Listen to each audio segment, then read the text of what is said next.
Hi, I'm Nisha DeGaring, host of Good Things Utah, and I've been a longtime supporter of Todd's Beliefcast. I hope you find inspiration in the courageous stories shared by the amazing people Todd features on his show. The guests serve as shoulders for us to stand on, allowing us to see a little further and cultivate belief in oneself. Remember, you have the dignity and power to change. I encourage you to keep striving and believing in yourself. Enjoy today's podcast. Welcome back, everybody. This is Todd Sylvester, your host of the Beliefcast podcast. Thank you for tuning in. As always, I love you guys so much for your support. I want to thank my sponsors, all of you guys. You know who you are, and you're obviously mentioned at the beginning of this anyways, but thank you for supporting me and believing in me. I couldn't do it without you. And I'm just grateful for all these amazing people who come on my show, who get vulnerable, who share their hearts, their truths, their struggles, their battles, their wins. It's just, I feel like I'm a better person because of that. So, and today, guys, we're in for a treat. I've got someone who's coming back again. She's been on the podcast before, but I sit down with the incredible Kate Strong. Kate, thanks for being here. Thank you for having me, and what a pleasure to get to come be on this podcast, not once but twice. Yeah, truly honored. Thank you. You're so welcome. We are the ones that are going to benefit from this. But Kate's a transformation coach, medicine woman, a guide for those who are navigating some of life's deepest transitions. Kate's work blends psychedelic-assisted healing, trauma-informed care, somatic practices, behavioral therapy, and a profound intuition to help people reconnect with their truth. This conversation is going to be about healing, awakening, identity, grief, rebirth, and what happens when we finally become quiet enough to hear ourselves again. We were kind of talking about that before we started with our busy lives, right? Mm-hmm. And the list goes on. I mean, Kate, you are someone who practices what she preaches. Yeah. You know, I really see that about you. Like, you are very authentic. I've heard other people who know you talk about, like, she is just so real. I'm sure you probably have heard that, but I think that's one of the greatest compliments someone can get, is just knowing that you are Kate. This is what we get. You are so real and truthful, and I love that about you.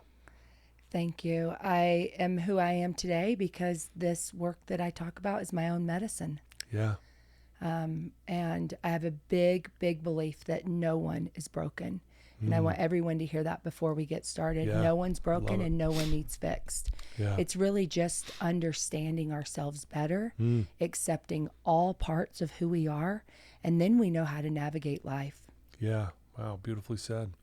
Well, for those who may not know you, Kate, give us a little background. Maybe tell us where you grew up and kind of a little bit about your family. Okay. I'm a Southern girl, Southern Belle. I grew up in Alabama. Alabama. Yeah.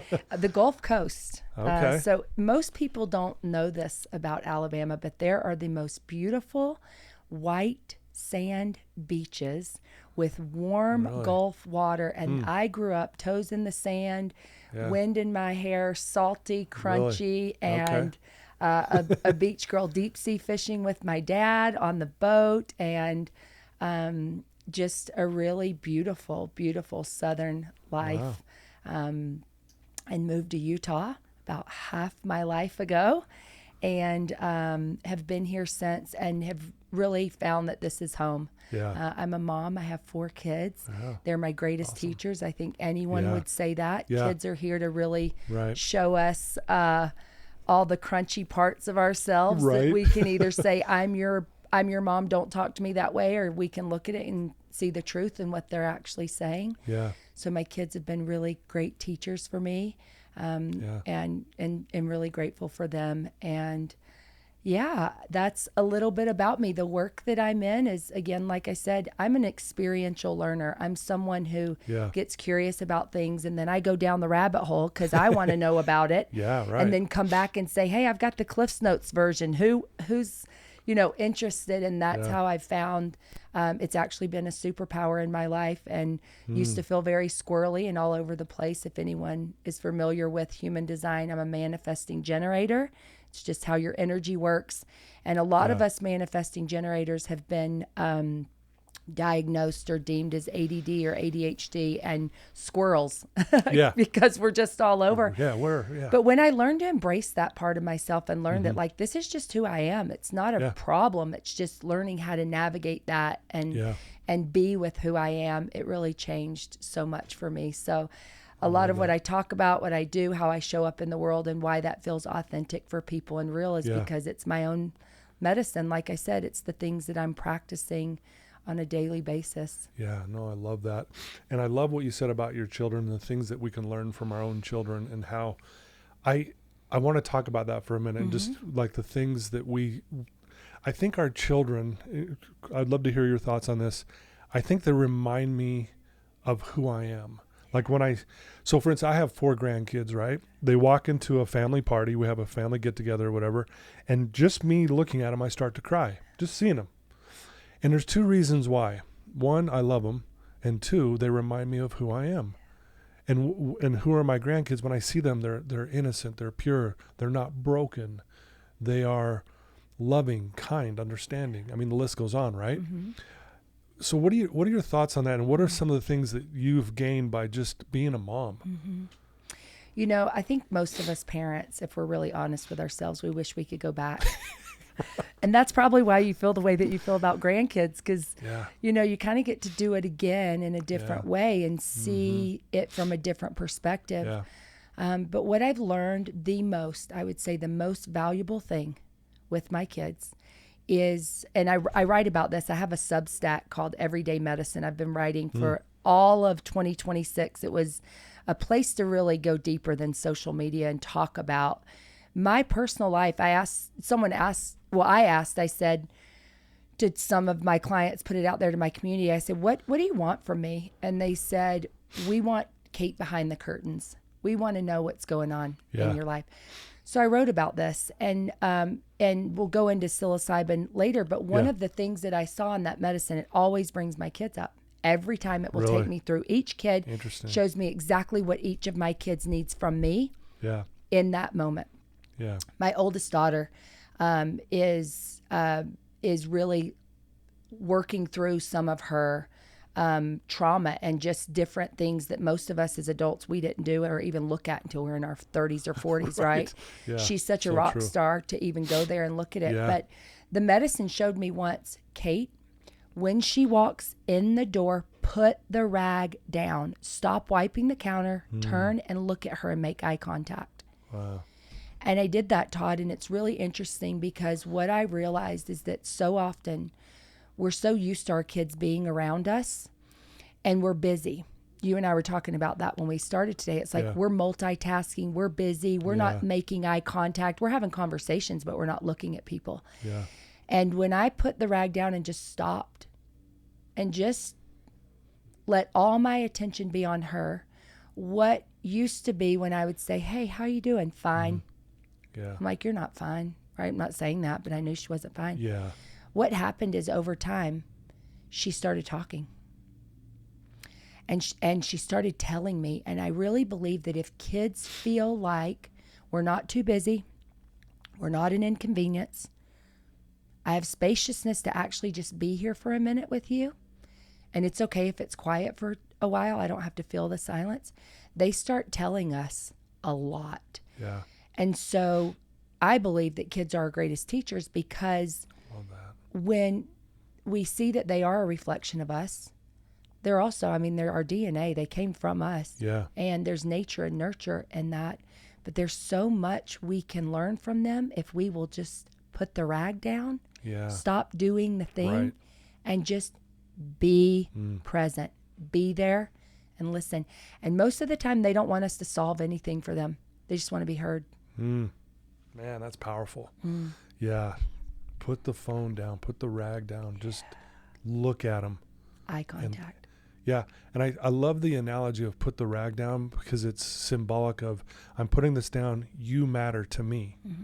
Like, I don't care about the counter right now, it's you.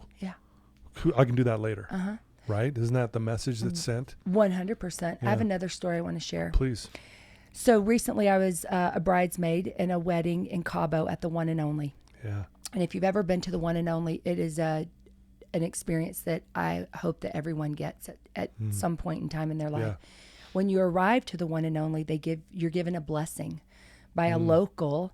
She spoke Spanish. I didn't understand what she was saying. It was quiet, but she was blessing each one of us as we arrived into this hotel, this space. And another thing that they do, which is really beautiful, is every single person who works at that hotel, if they're a groundskeeper, landscape, pool attendant, bartender, room service, every single person at that hotel, when any person passes them, they put their right hand on their heart and they bow to you. Okay? Wow. So you can imagine that the first day I get there, I've been bowed to and acknowledged 30, 40 times. Jeez. And every time this would happen, I started shifting, okay? And what I noticed is two things. Number one, how often are we moving through life not looking at people? This is that eye contact thing For again. sure. I'm too busy. I'm on my phone. Somebody holds the door for me. I don't even look at them to say thank you. I just say thanks and keep walking. Or we're just like ships in the night. We're passing by each other. We're not acknowledging humans. Right. We're missing it. And then the other thing was a hand on the heart is a reminder of gratitude, love. Right? And then being bowed to, it was just this experience I can't even imagine that I thought, whoo, put the rag down and make eye contact. Look at people, acknowledge them. There's a practice of being seen. Yeah. I think a lot of us don't feel seen. Yeah. Well, and you throw in the phone and social media, it's even 10 times worse, right?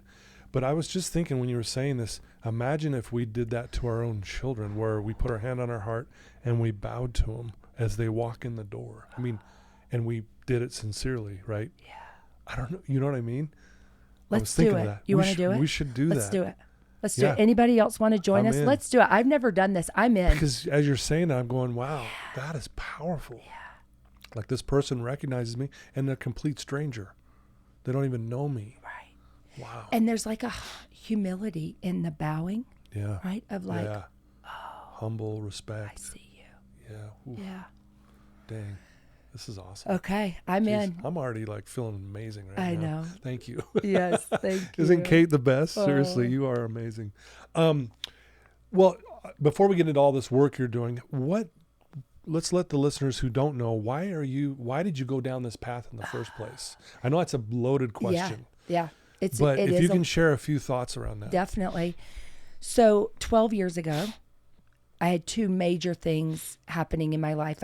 I went through a divorce and I left organized religion. Yeah. My world was upside down. Yeah, that is like two of the hardest things anyone could ever go through. Absolutely. And I didn't know what to do, but I knew in that moment that I needed support and I needed help.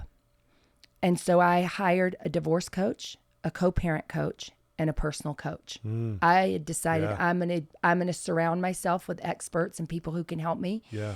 Because I want to do this in the best way I possibly can. Right. So I did all this.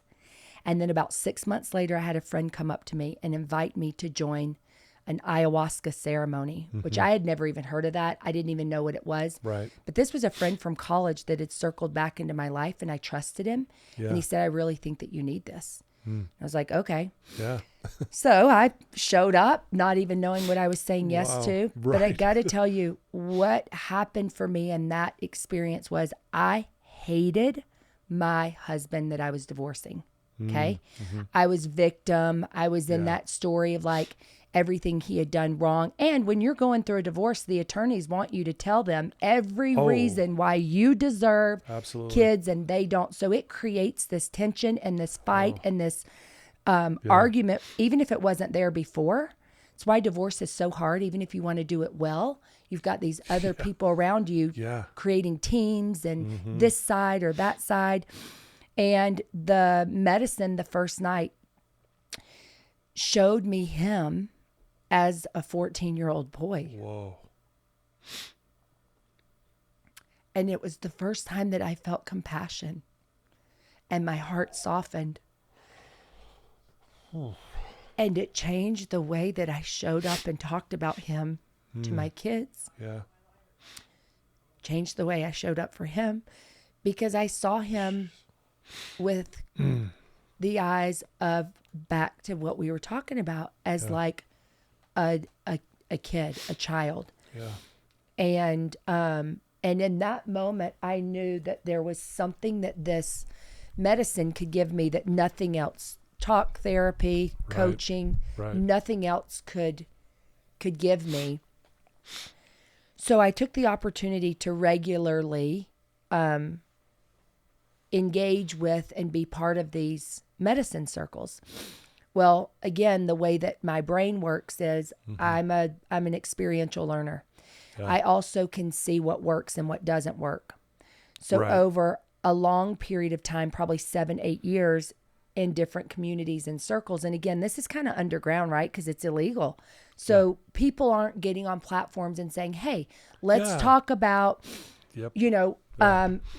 how to navigate this, or when you want to say yes or no, or, treat this like, treat this maybe like an interview to find out if this shaman is the best shaman for you, or nothing. It's just like, oh, I've been wanting to do this and I heard about it and here's the opportunity and I'm going to jump in. So fast forward, Todd, I had an experience where I met a girl. This is like 6 years ago. She had been on So You Think You Can Dance and Dancing with the Stars. Oh, yeah.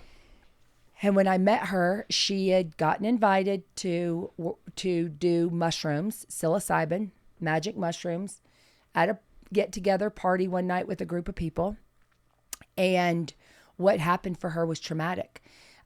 This unlocked a sexual experience in her life that she did not remember as a young child. And there was no one there who was qualified to guide her and help her through the experience. Through it, yeah. So she got stuck in the trauma. Then she went to her therapist, and her therapist said, well, that's the consequence. Your brain will never be the same. Like a punishment, like she had done something bad and wrong.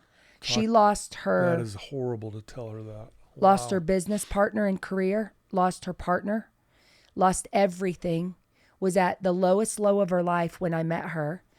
And she inspired me to figure out, how can I educate people and talk to people about this thing that no one's talking about, because there's no platform to talk about it because it's not legal.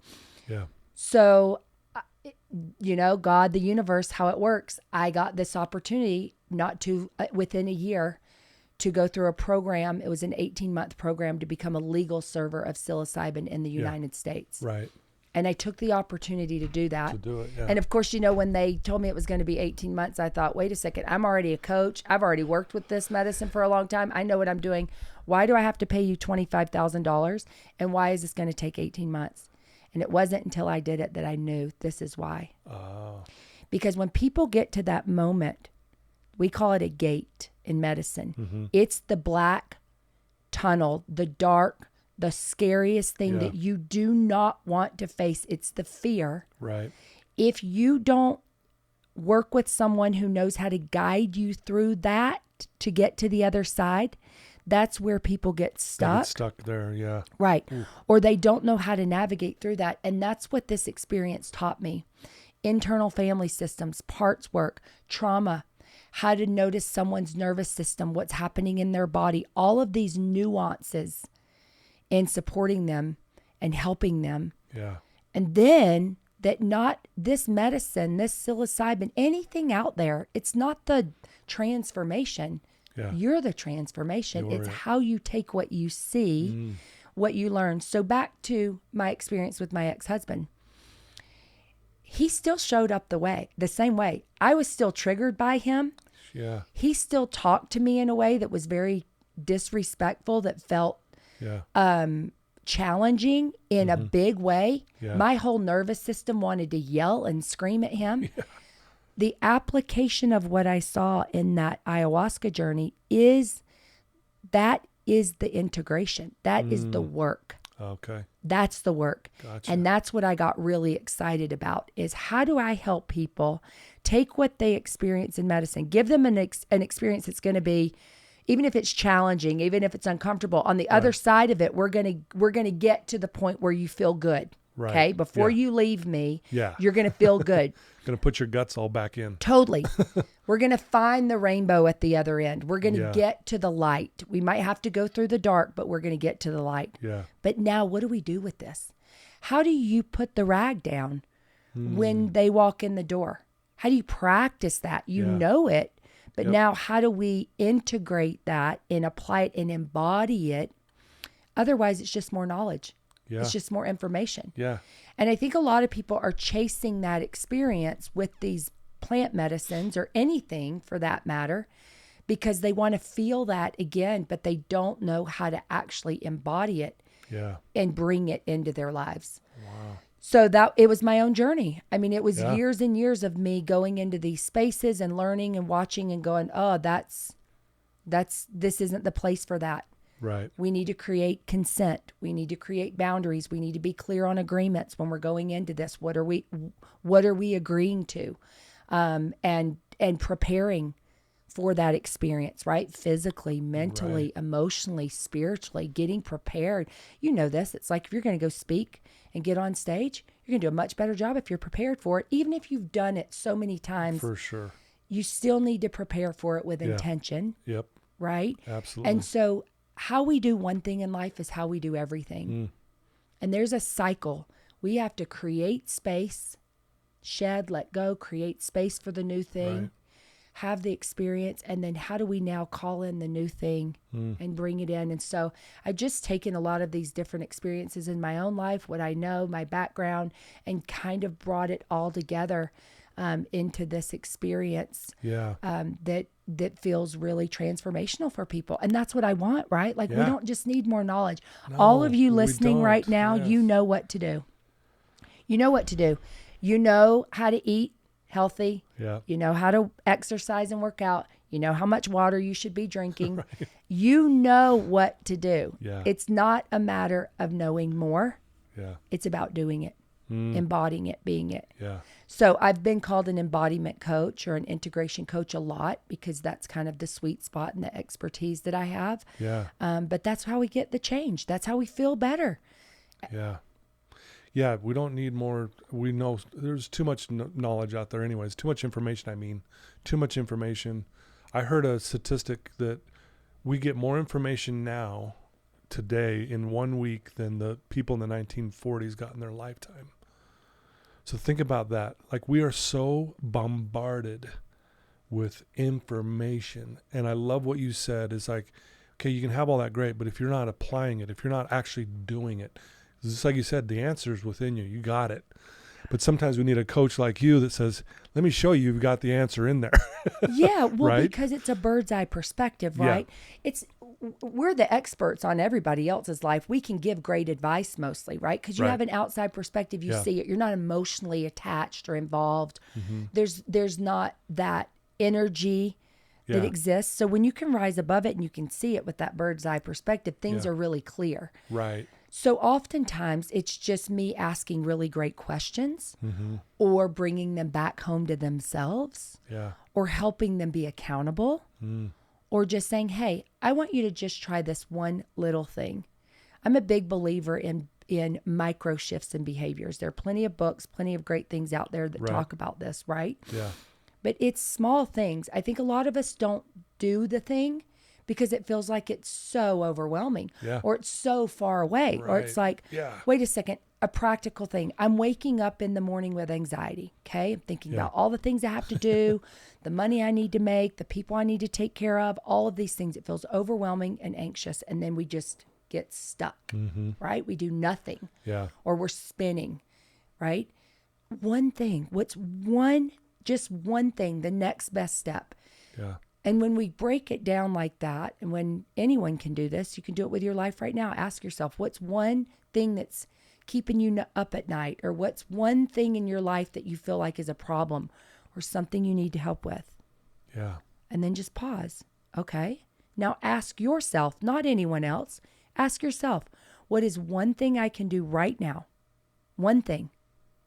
Just one thing. And it's interesting, right? Because it's not the big, huge thing. Yeah. Sometimes it's like, just take a deep breath in and exhale. Yeah. Okay. Now what's the next best thing? Yeah. Well, my mouth is dry. I might need a sip of water. Great. Go have a drink of water. Okay, now what's the next best thing? Well, I'm already feeling a little bit better, right? And it's just these little micro shifts in behavior that we need. I love that. And it reminds me of this story, if I can share it really quick, of this Buddhist saint who was known for his wisdom was approached by a learned man who was known for his his genius and expertise. And this learned man asked this Buddhist saint, "What is the most important thing in Buddhism?" And the Buddhist saint replied, "Well, the most important thing is to stop doing evil and learn to do good." And then the learned man replied back, "I didn't ask you to tell me what every child of 3 knows. I want to know what's the most important, the most profound, the most subtle thing in Buddhism." And the Buddhist saint replied, "The most important, the most profound, the most subtle thing in Buddhism is to stop doing evil and learn to do good." And then he goes on to tell the learned man, "Yeah, it's true that every child of 3 knows this, but gray-haired old men and women fail to put it into practice." And see, this learned man wanted some metaphysical response that he could use some big, grandiose, so he could prove his genius and stuff. He didn't want simplicity. And that's what I hear you saying is like, you have the answer. It's right there. It might be just take a deep breath. Yeah.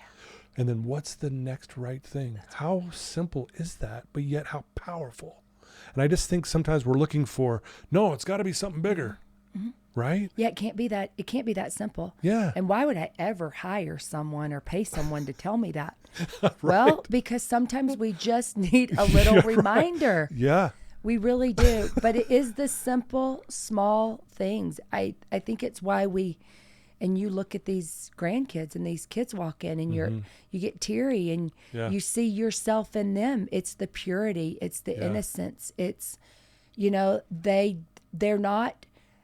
they're not overwhelmed with or bombarded with all this information that just your mind is just going and going and going and going. Yeah. They're just looking at that flower that's right there in front of them. Yeah. It's just the next best thing. Wow. It's good how you brought that all together. That's powerful. Yeah. Dang. You mentioned the word compassion. You felt compassion for your ex-husband at the time and despite everything that you'd gone through. How has that shaped you moving forward? Because you seem like a very compassionate person. And I think that's what makes you really good at what you do is I think people feel your compassion for them, Yeah. I told my daughter this morning. I left her an audio message and I said, sis, you might not want to hear this, but you're the problem, but you're also the solution. Yeah. And here's the thing. If I'm holding on to resentment, frustration, hate, rightfully so, okay? Yeah. I want to be clear. Yeah. If any of us are feeling or have been victims in our lives, absolutely 100%, yeah, that's true, right? Right. But the question is it helping you? Is it helping you? Is that story that I keep replaying to be right, to be validated, to get compassion, what feels like compassion, attention for that story? Yeah. Does that make me feel better? Or do I want to feel tender and soft and compassion and see things differently? Because regardless of what the story is, I'm going to get people cheering me on, right? Yeah. We're going to find the cheerleaders in our lives. Yeah. And they can either cheer us on and go, you know what? Yeah, he's an asshole. He treated you poorly, right? You deserve fill in the blank. And I can go, yeah, you know what? And then my team is stronger and there's more of that energy. True, I can do it. Or I can choose to say, aren't we all just little kids who had an experience in life that learned we either needed to be loved by our achievements or needed to be loved by being kind and people pleasers, or we got love when we were helpful around the house. I want to take a moment to express my heartfelt gratitude to the incredible sponsors of the Beliefcast podcast. First, Craig from Craig Swap and Associates. If you need an attorney, he's your guy. Trustworthy, compassionate, always there when you need him most. Next, Wasatch Recovery, the greatest university on the planet, transforming lives one day at a time. Sandy from Minky Couture, the creative genius behind the most comfortable blanket you'll ever wrap yourself in. Comfort like no other. Special thanks to the award-winning pianist Paul Cardall for his beautiful music that brings inspiration to every episode. We all learned these things. There's something called the Enneagram. If you're not familiar with it, look it up and take the assessment and message me and tell me what your results are, and I'll give you some insight here. But the Enneagram tells us what motivates us and how we perceive the world based off our childhood experience, okay?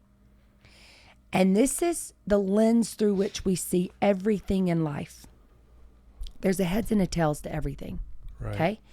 And the tails part of it is when we get in that space that I was in with my ex-husband, right? Of just like so much tension and, and we can stay in that, or we can flip it and look at it and go, gosh, that's just little Kate who's feeling really rejected and abandoned in my relationship, in my marriage.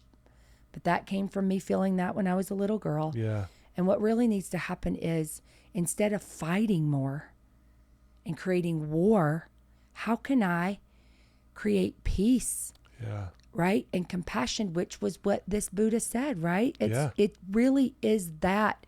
Yeah. So what I noticed, here's the truth of all that. What I noticed was how my heart felt. Yeah. It felt different. And I wanted to, what I think we all want, and I wanted in that moment, I just wanted to feel better. And we think that the feel better comes from stacking up all the evidence of why we're justified. Yeah. And we can find it. We'll always, always, always find what we're looking for. But the real question is, does that feel good? Does that feel good? Right. And I just wanted to feel good. And as I went through this, I started to notice, well, does that make me feel better or worse? Yeah. Regardless of if it's true or not. Mm-hmm. Does it make me feel better or does it feel worse?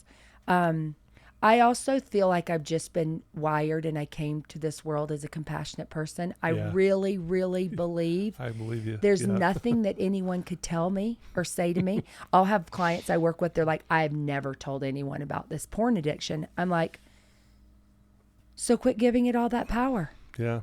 It's in the dark and you're feeling bad about it, and it's making you be the person that you don't want to be. Yeah. But what if you just shine a light on it and go, okay, so now what? Yeah. So what? Why do you do it? Let's get to the root of the why. The root of why. Let's just talk about it. Everybody has their thing. Everybody's addicted to something. Yeah. We're all addicted to something. For sure. We trade what those are. Some are healthier addictions than not, right? Yeah.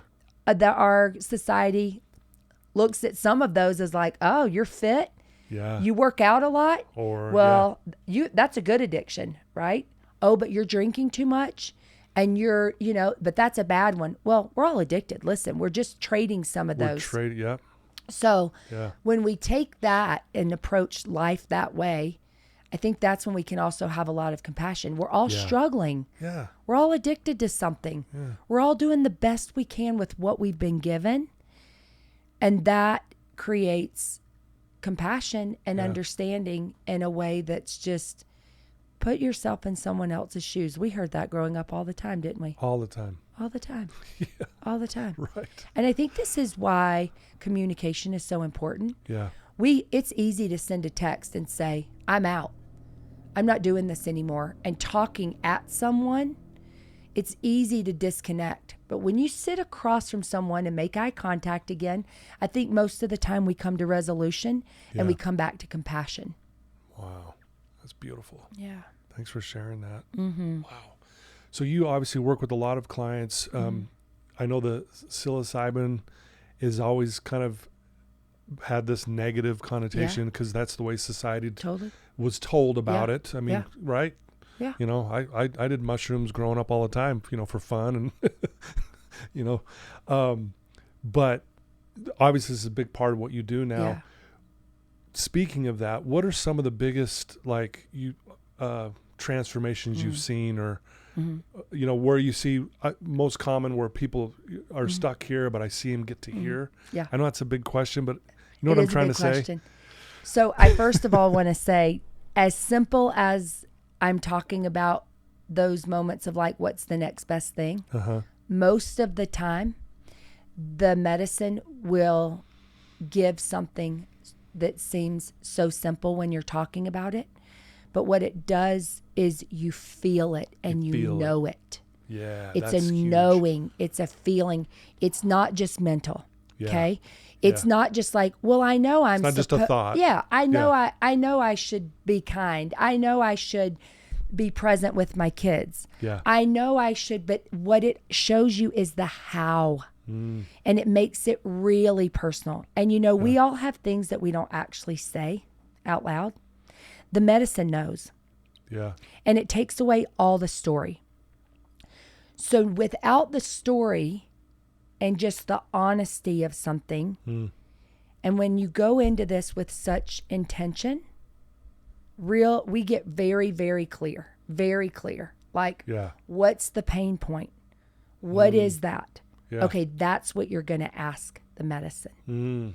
And then what I do is I get them to keep asking, and what else? And what else? Show me. So I'm going to tell you, I had a client. I met him a year ago. He was in a wheelchair. He just had a major surgery, couldn't walk. And we sat down at a table and we started talking. He's telling me what the doctor said. And I said, well, do you believe what the doctor said? He goes, well, kind of. And I said, what if you could ask yourself? What if instead of asking the doctor what you need, what if you could ask yourself? It's a radical idea, right? He's like, okay. So he had to get physically okay to be able to come do this medicine journey with me. Because like I said, he couldn't walk. He was in a wheelchair. Yeah. So he did. Finally, he reaches out to me 6 months later. He goes, okay, I'm ready to work with you. And I said, okay, let's do it. So we got to prepare. We got to get you ready, right? And so we did. And we got him ready. And he did. And he came. And I spent 24 hours with people. Because even though this medicine experience is only somewhere between like 4 and 7 hours, right, there's so much happening after. Oh, yeah. And you don't want to pick up your phone. You don't want to go back to your life, because if you really give yourself the opportunity for really up to about 48 hours, your brain is really malleable. And this psilocybin is creating new neuro pathways and new places for new habits, behaviors. So we maximize this experience, okay? Yeah. So make sure, So he's in the medicine and I'm playing sound bowls. And he's going, stop, make it stop. And I said, what's going on? And he goes, stop, the noise, the stop. And I kept playing. And I go, well, what's happening? What's coming up? And he's like, the pain, the stop. Oh, and he's just like in excruciating pain. Wow. And of everything, the compassionate part of me, everything inside of me is like, oh my gosh, I want to make this stop for him. I just want to make him feel better. Yeah. And what I hear is, nope, he's got to go through this. And I'm like, oh, this is the pain point. Here we go. Him. This is it. And I say to him, because we've been working together, I said, do you trust me? And he said, yes.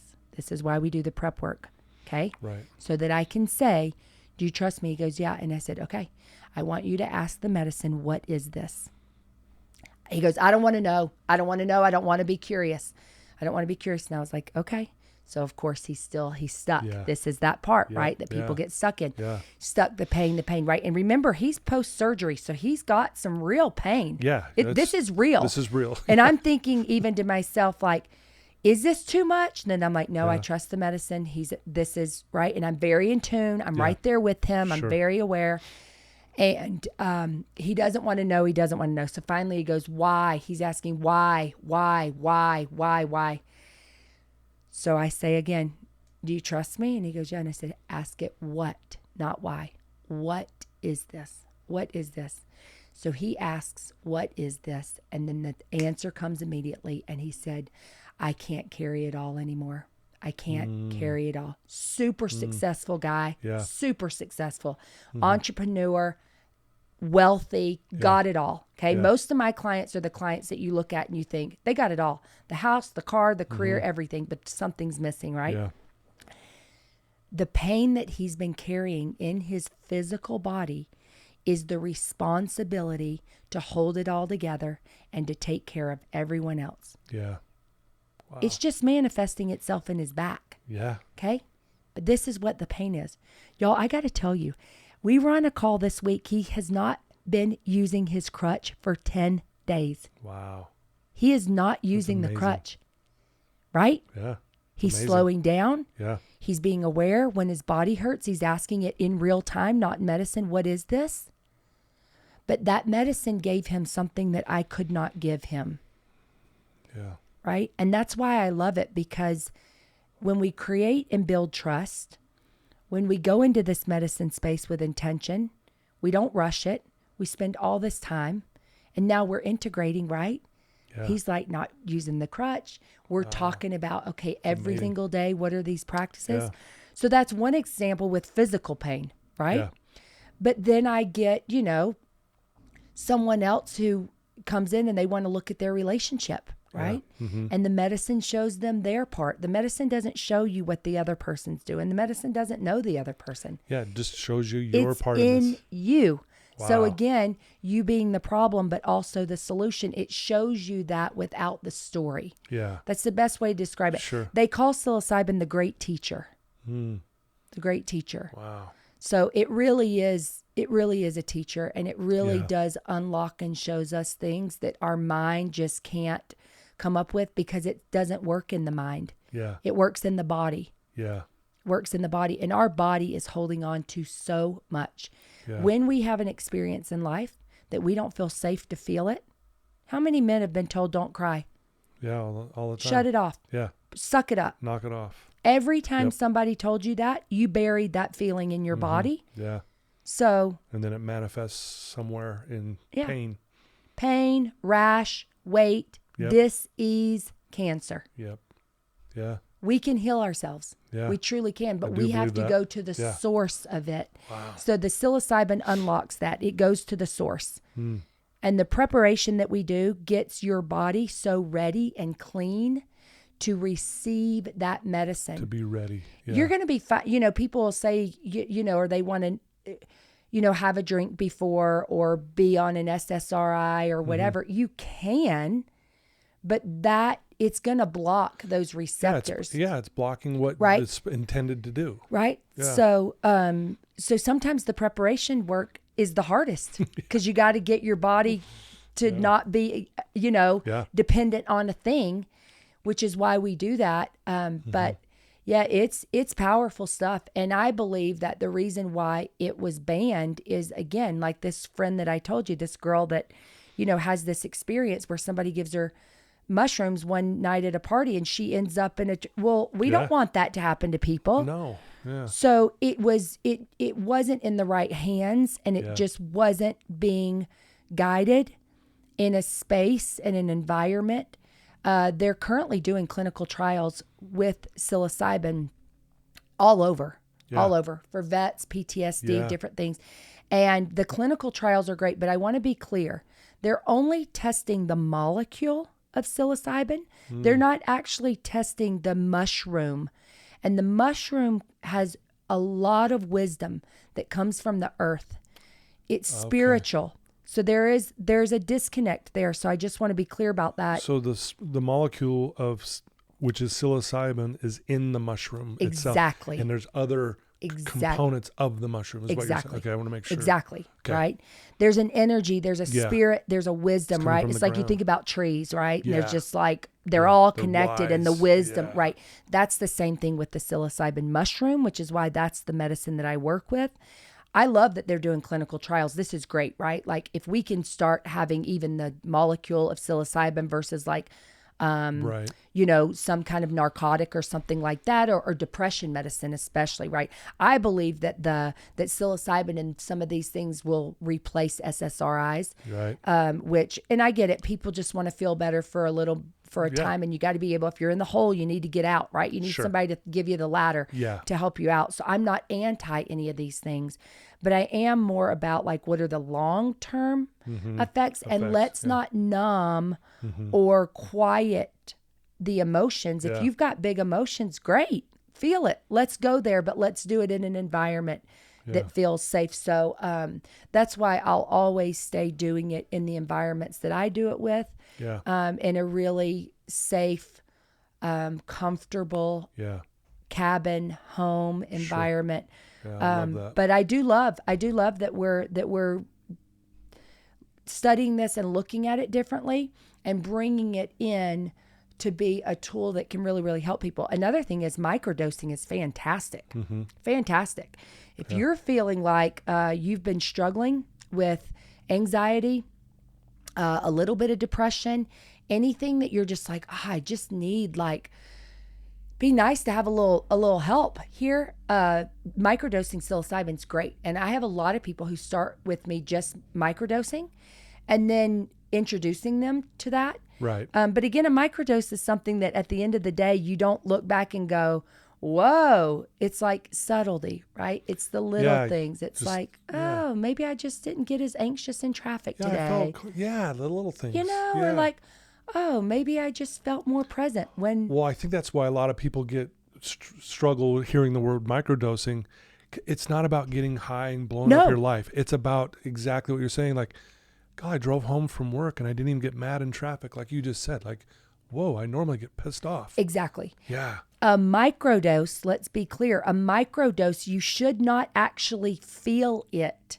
It should be one of those things that you look back on the day and you go, yeah, I mean, overall, I just felt a little bit better. Yeah. Or, I didn't get, upset about something. Or, gosh, I just felt a little bit more creative. Yeah. Or I was feeling like I wanted to, I actually felt hopeful. What about that? Yeah. What if you just go from hopelessness to just feeling a little bit hopeful? Boy, the world needs that. Right? Dang. Yeah. That's amazing stuff. You should still be able to go to work, have conversations, drive your car, do everything you normally would do with a microdose. If not, it is not a microdose. Good to know. Thanks for clarifying that. Yes. No, again, love what you're doing. Love the work you do. I mean, you help so many people. Obviously, you're very passionate about this. Yeah. Yes. But again, that's why everyone loves you too, because not only are you authentic, you're very passionate, like you get it. And then you're coming from a place of, I've been through hell. Yeah. I know what you're feeling. That's right. Like, that's where we can relate. Yeah. Is we both struggled. Yeah. We both have been victims. We both have gone through some shit in our life. It's true. Right? Yeah. And I think we need to be more real about these conversations. And again, put down the rag and let's talk. That's right. Let's talk. That's why I love this podcast. I mean, this is amazing. Yeah. I get to sit here with Kate today and I'm having this great conversation, and I'm telling you, man, you're helping me a ton today. Seriously. I really mean that. Well, thank you for the opportunity. Todd, I think the one thing that we all want is to just love ourselves. Yeah. And I think we all struggle with that. Mm-hmm. I struggle with that sometimes. We don't arrive. It's not like one day where we just get to this place and everything's great and awesome and we're happy all the time. Right. Life throws curveballs at us every week, every month, every year. Like, we're going to get the curveballs. We expect it. I say this all the time. I'm like, expect it. It's not a matter of if, it's when. Mm-hmm. Expect it. But what I hope is that we get a little bit better at recovering faster, right? I've been in I've said this, the last 2 weeks have been really hard for me. My second daughter graduated, and in some ways harder than the first. And it's because she's my sunshine. Yeah. She is the light. She is me in a lot of ways. And thinking about the absence of her in my home feels sad. For sure. And here's the thing. I know how to get through sadness. I got all the answers in my mind. And I could spiritually bypass this, and I could just tell myself, you know what? I'm still going to get to see her, and I'm still going to create time. And she's not even actually moving out of the house. She's here all summer, right? I can go through all this. But the truth is, I'm sad. Yeah. And it's okay. And we should let ourselves feel. That is the human experience. There's nothing wrong. Dr. Brene Brown says we have 82 emotions. 82. We were born with emotions. We are emotional beings. There's nothing wrong. I guided a sound bath last night, a private one for a family whose husband, dad, grandpa passed away a year ago. And one of the teenagers, she said, I'm angry. I'm mad at him. And I said, it's okay to be angry. You can be mad. It's okay. Yeah. Like, what are you going to do about it? Then I told her, I said, my favorite thing to do is fill up the bathtub and roll over and scream in the water. She goes, okay. I'm like, do it. Get mad. You know, we need to be more compassionate with ourselves. Yeah. We need to be more tender with ourselves. It's okay to feel all of it. We will not arrive at a place where there is no more sadness, no more grief, no more sorrow. It's going to be there. Expect it. Yeah. It's what we do with that, and sitting with it is what we need to do instead of grabbing a drink, instead of picking up the phone, instead of going for another run, instead of grabbing because my nervous system is freaking out right now because I don't feel comfortable. Right. Get comfortable being uncomfortable. It's okay. Yeah. I think one of the worst things we do to ourselves is we feel guilty for feeling sad, or we feel guilty that I got angry, but those are real emotions where I'm really actually feeling this. So I think it's like, I love that you're saying that it's okay. Yeah. Cry. Have compassion for yourself. Cry, be mad. Yeah. Do it. Feel it. Feel it to heal it. It goes back to the, being a kid again. Kids feel their emotions. They sit in their feelings. They don't run from it. They just feel it. And we teach them to knock that off. Yes. Stop crying. Go to your room. Yep. Why? Because we're uncomfortable. Exactly. We're uncomfortable with her throwing a fit in Target because she didn't get that bubble gum. Right? It's just like, come on, honey, we got to go. But we're so embarrassed. So true. Because we take on that like we're a bad parent because our kid's throwing a fit. Well, okay, throw a fit. Throw a fit. Guess what? As an adult, throw a fit. Throw a fit. Throw a fit. And then how much better do you feel after? I mean, you and I have cried this whole podcast off and on, right? Mm-hmm. We're feeling it. Yeah, it's alive. It's awesome. Active. It's a thing. And so don't be afraid to feel the feeling. Yeah. I think eventually it's going to show up anyway. Yeah. So instead of pushing it down, just allow it. Yeah. Let it come out. How good do we feel after a good cry? Always. And then I literally will think to myself, why did I wait so long? I know. Why did I wait so long? I know. Why did I hold this in for so long? It feels so good, right? Yeah. and how authentic is that to be able to show up? Yeah. You know, yesterday I had a moment. I had my own, I have a mentor that I work with, and we did some nervous system work. Mm-hmm. And we did this practice where, and anyone try this, okay? You stand up. And all you do is you say, I allow, whatever comes up, right? So I'm post a yoga practice, hot yoga, right? And I just jumped on the call. So I'm standing there and I feel strong standing there. So I'm like, I allow strength. And then I smell myself and I'm like, I allow stink. Because this is true, y'all. It's happening. I'm like, I allow stink. And then I hear the door shut because one of my kids, walked out. And I said, I allow mom. Mm.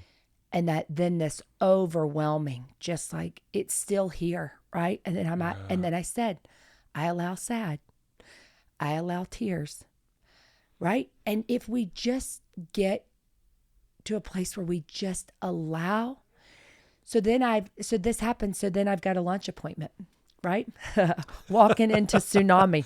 Yeah. Mascara running down my face. I'm just like not ready. And I just, for the first time, I decided, I'm like, you know what? I'm just going to allow. I'm not going to fix my makeup. I'm not going to put more makeup on. I'm just going to walk in. And I see my friend who I'm going to have lunch with. And she's like, oh, hi. And are you okay? And I was like, yeah, I'm just missing my girl. I'm just sad, right? Yeah. I got a daughter graduating and I'm just feeling sad about it. We had the most beautiful lunch and conversation. She's Marco Polo'd me. She wrote a whole poem, article, like a whole thing about what came up. But because of my vulnerability and because of my authenticity, exactly, she ended up sharing something with me that she wouldn't have shared otherwise. Oof. And I think we need to remember that when we're vulnerable and when we're authentic and when we show up sad, it opens up a part of someone else to feel like they can do the same. Yeah. And then we're just giving each other what we really need, which is like taking the mask off. Yeah. It's okay. And we need to do it more. Yep. Because we're all carrying something. Yeah. We're all carrying it. And what if we could be the person that they feel safe enough with to match that energy because they've been holding it in for a week or a month or a year or years. 15 years. Yeah. 10 years. 15 yeah. years. Wow. Yeah, that's beautifully said, Kate. I love that. Again, love what you do. It's so awesome. You know, I could talk to you all day, honestly. Can you stay all day? Is that okay? Let's clear the books. I really want to I want to clear the books. Anyway, I guess that's not possible. It is possible, but anyway, I could talk to you all day. You're amazing. Yeah. If someone's tuning into this episode right now and they're listening to you and they're struggling and they're in a dark place and they tuned in because they don't want to live even, what would you tell that person right now? I just want you to know you're not alone. You're not alone. And it's okay to feel it. And it's okay to sit with it. And it's okay to be uncomfortable. It's okay. This is part of being human. Yeah. It's part of being human. And if you can ask yourself, what's one thing I can do for me right now? One thing. Do that. Do that. Because you're the problem, but you're also the solution, and everything is inside of you.